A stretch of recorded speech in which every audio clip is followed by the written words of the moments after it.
Сәлеметсіздер ме? Бүгін біз борщ пісіреміз. Оған қажетті ет, капуста, картошка, кішкене рис, тәтті бұрыш, свекла, сәбіз және пияз. Және томат қосамыз. 5 литрлік кастрөлге 3-4 литрдей су құямыз. Ол үшін етті жуып, кастрөлге саламыз. Етті салғаннан кейін, бір қайнағаннан кейін 1,5 сағаттай пісіреміз. Баяу отқа қоямыз, тұздаймыз. Енді біз бір қайнағаннан кейін көбігін аламыз.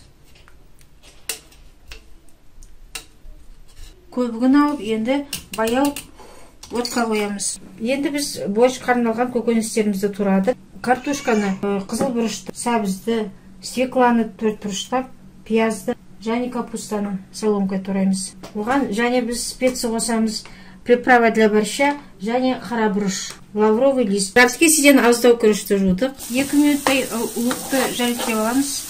Енді сәбізді салдық.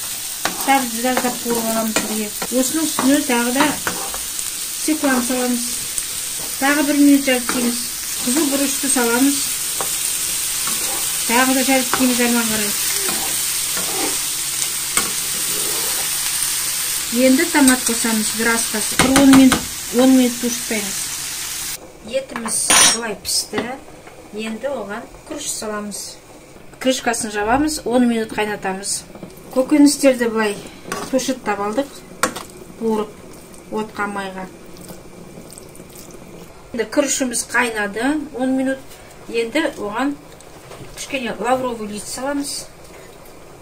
2-3 лавровый лист және капуста. Бір қайнатып алып, картошканы саламыз. Картошкамыз бір қайнады. Енді оған бұқтырылған көкөністерді саламыз. Енді борщқа арналған приправа саламыз. Және оны 10-15 минут қайнатамыз. Міне борщымыз дайын. Енді дәмін көреміз. Міне бізде мынандай борщ дайын болды. Енді дәмін көреміз. Астарыңыз дәмді болсын. Біздің рецепт бойынша пісіріңіздер борщ. Лайк қойға ұмытпаңыздар. Біздің каналымызға жазылуға ұмытпаңыздар.